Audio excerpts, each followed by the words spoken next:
Sheet, একটু হলে আমি ওকে মাইরা দিতে ধরছিলাম। I never think, I never know, I'm stuck and left alone. I've been lost, I've been fine, my cause is not defined. Won't you kiss me, won't you play, won't you try me? Ain't no way I could deny you, I could stray. Won't you kiss me? Ain't no way. Want you. আসসালামাইকুম সবাইকে। আজকে যাচ্ছি হচ্ছে কুয়াকাটাতে। হ্যাঁ, you people R right, আমি যাচ্ছি আজকে আমার বাইক রাইড করে। This is the first time যে আমি আমার বাইক রাইড করে কোথাও যাচ্ছি। তো আমরা 4টা বাইক যাচ্ছি, ঠিক আছে? কে কে যাচ্ছি এখনই বলতেছি না, একটু পরে আমাদের মিট আপ পয়েন্ট হচ্ছে শহীদ মিনারে। শহীদ মিনারেই দেখাবো যে আমরা কে কে যাচ্ছি। আসছি হানি ফ্লাইওভারে। হ্যাঁ, আজকে হচ্ছে আমি যাচ্ছি, ফারাবি যাচ্ছে, দীপা যাচ্ছে, সবার favourite lady biker Sakira Sharin Dipa, আর আমার একটা ফ্রেন্ড যাচ্ছে। তো আজকে আমরা ট্যুর দিচ্ছি, ফার্স্ট টাইম আমি কোনো লেডি বাইকারের সাথে ট্যুর দিব। এক্সাইটেড লাগতেছে এটা ভেবেই। এখন আছি হানি ফ্লাইওভারে। আমাদের রওনা দিতে অনেকটা লেট হয়ে গেছে, 2:30 বেজে গেছে। এখন পৌঁছাবো কয়টায় জানি না। তার উপর দিয়ে আমি তো একটু নতুন রাইডার, আমার রাতের বেলা একটু প্রবলেমও করে, কারণ আমি চোখে একটু কম দেখি। হ্যাঁ, এটাও একটা ম্যাটার আছে। চোখে যদি একটু ভালো দেখতাম তাহলে হয়তো এই প্রবলেমটা হতো না। তো এখানে আর কথা বাড়াবো না, একদম মাওয়ার টোলে গিয়ে কথা হচ্ছে। আমার ক্রাশ সাকিরা শারিন দীপা, আজকে আমরা যাচ্ছি কুয়াকাটাতে। হইছে অন নাও। আমরা হচ্ছে 4টা বাইক যাচ্ছি, একটা হচ্ছে থ্রিলার, জিএসএক্সআর, জিএসএক্সআর, জিএসএক্সআর, 3টাই হচ্ছে জিএসএক্সআর। আমরা জিএসএক্সআর 3টা নিয়ে কুয়াকাটা যাচ্ছি। অ্যান্ড ম্যামের নতুন মডিফিকেশন নিয়ে দিলাম আমার ফার্স্ট রোল থেকে। ওই যে দীপা আমার সেকেন্ডে থাকার কথা, হয় ফার্স্টে কি করে? এ আপু, আপু বিগ ফ্যান। এই যে সে হচ্ছে, তাকে সুন্দর লাগতেছে কিন্তু। Let's go. আমি কিন্তু কখনো হাইওয়েতে একা একা একা বাইক নিয়ে যাই নাই। দীপা আমাকে বলছিল যে আমি তোমার সাথে যাব, রিজন একটাই, মানে শর্তটা একটাই যে আমাকে আমার বাইক নিতে হবে। এই জন্য ওর শর্তে রাজি হয়ে রিক্স একটা নিয়েই নিলাম। এবার ইনশাল্লাহ কিছু হবে না।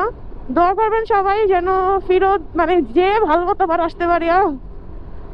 এখানে অন্ধকার রাস্তায় দেখানোর মতো কিছু নাই, দেখা করব একদম পদ্মাতে উঠে।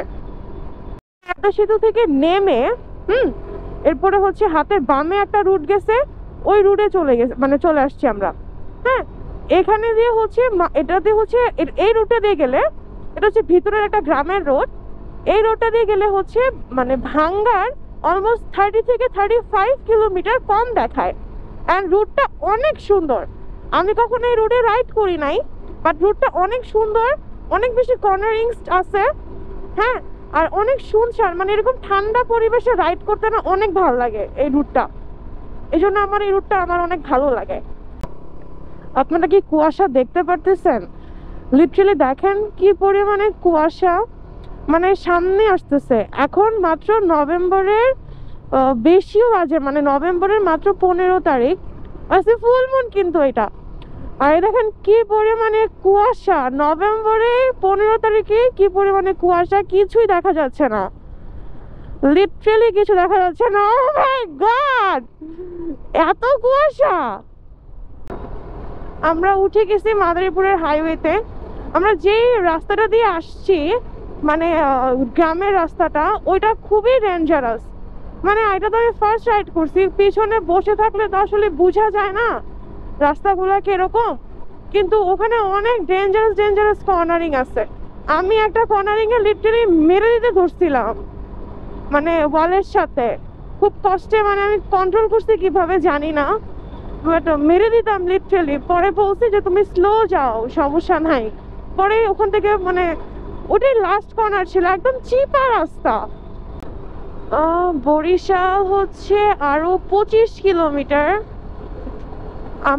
আপনারা সবাই জানেন যারা আমার ভিডিও দেখেন যে আমি কিন্তু অ্যাক্সিডেন্ট করছিলাম, অ্যান্ড যার জন্য হচ্ছে আমার পিঠে ফ্র্যাকচার হয়ে গেছিল।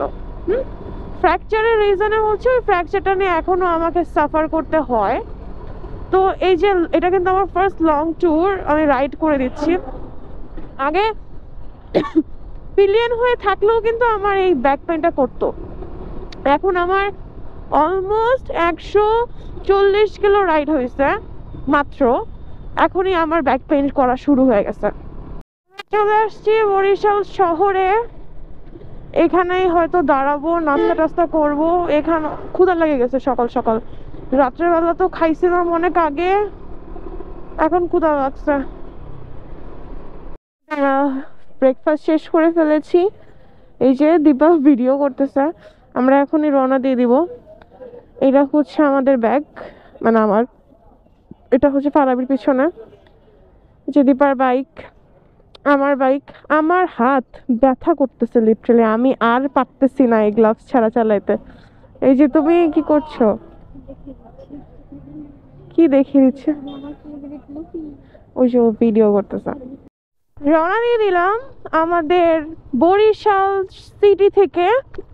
এখান থেকে হচ্ছে কুয়াকাটা 119 কিলো। হ্যাঁ, এখন চলে যাচ্ছি কুয়াকাটার দিকে। আরেকটা ব্রেক হয়তো আমরা 50 কিলো পরে দিতে পারি, ঠিক আছে? মানে আমরা চাচ্ছি ব্রেক কম দিয়ে তাড়াতাড়ি করে চলে যাওয়ার জন্য আমাদের গন্তব্যে, ঠিক আছে? তো এখন অলরেডি ভোর হয়ে গেছে, খাওয়া দাওয়া করে ফেলছি, শরীরটা একদম ছেড়ে দিছে। খাওয়ার পরে অনেক টায়ার্ড লাগতেছে, এখন খাওয়ার পরে শরীরটা একদম ছেড়ে দিছে। কিন্তু অলরেডি কুয়াকাটা যাওয়ার সময় যে কটা টোল দেওয়া লাগে অলরেডি শুরু করে দিছি। একটু আগে একটা দিছিলাম, এখন আরেকটা দিলাম এই ব্রিজের জন্য। মানে এখানে হইতেছে একটুক ব্রিজ, এটার জন্য ওরা টোল নিবে 5 টাকা 10 টাকা 5 টাকা 10 টাকা নিতেই থাকবে। তার উপর দিয়ে একটু ঠান্ডা ঠান্ডা ছিল, সূর্য উঠতেছে, এখন ভালো লাগতেছে। এসেছি পায়রা সেতুতে। ও পায়রা সেতু, কত ইচ্ছা ছিল যে রাইড করে পায়রাতে আসবো, আজকে ফাইনালি চলে আসলাম পায়রা সেতুতে। ওয়াও, অনেক জোশ লাগতেছে। এখানে দাঁড়ায় ছবি তুলবো এবার।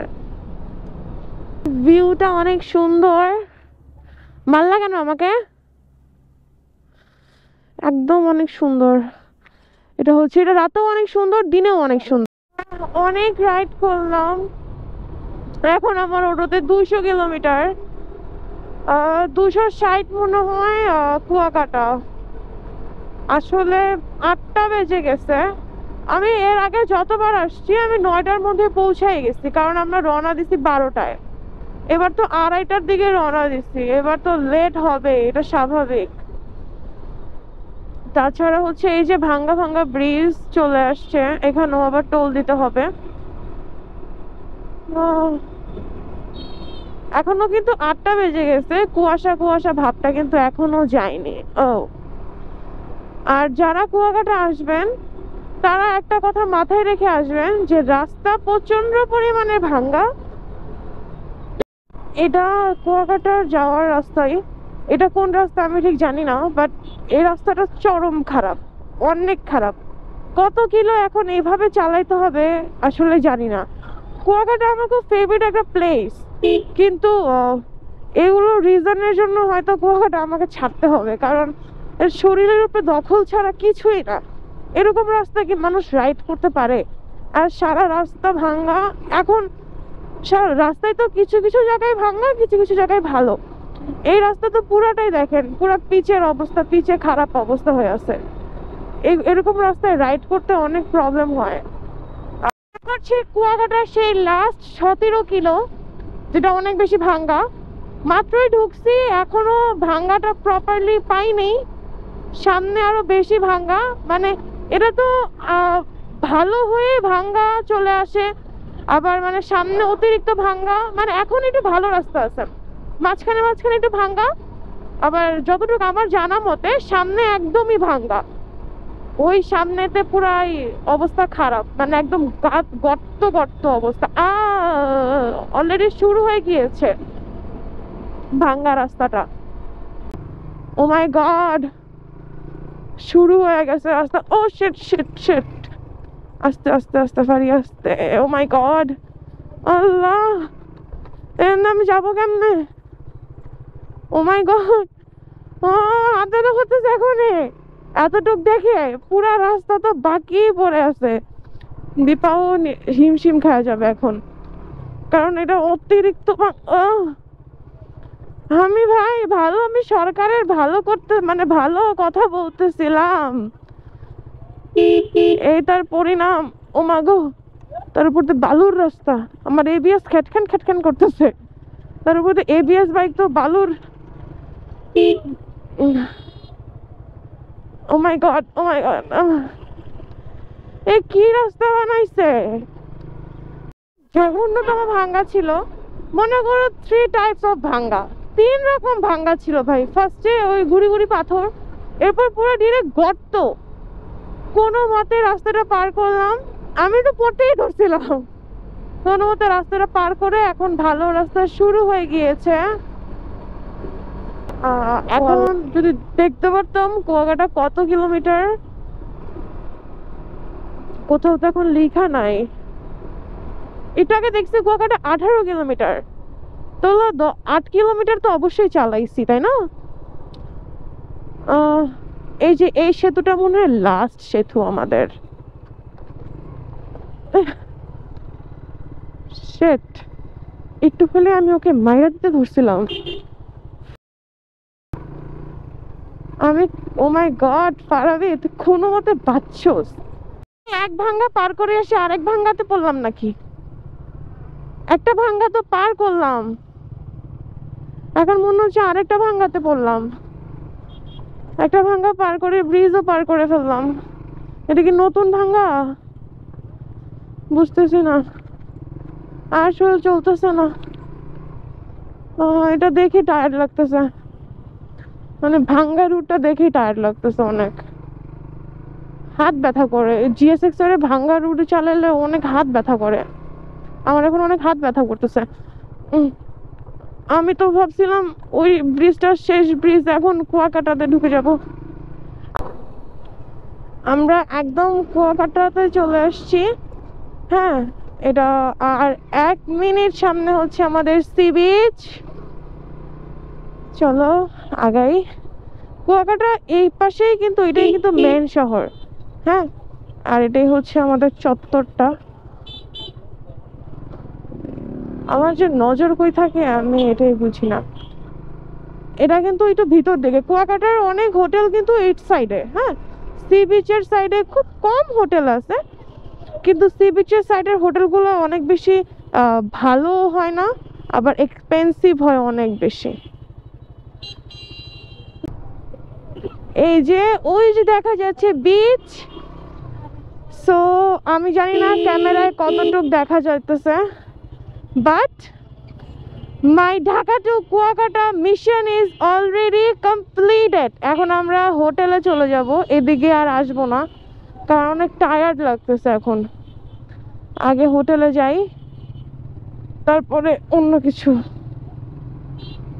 আসলে বুকিং করে আসতে হয়েছিল তো, এখন দেখি।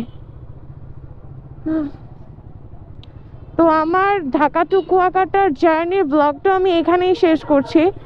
দেখা হবে হয়তো অন্য কোনো ব্লগে, অন্য কোনো টপিক নিয়ে। এই পর্যন্ত সুস্থ থাকবেন, ভালো থাকবেন, আল্লাহ হাফেজ। আমার জন্য দোয়া করবেন, আমি যেভাবে কুয়াকাটা এসেছি সেভাবে যেন ঢাকাতে যেতে পারি।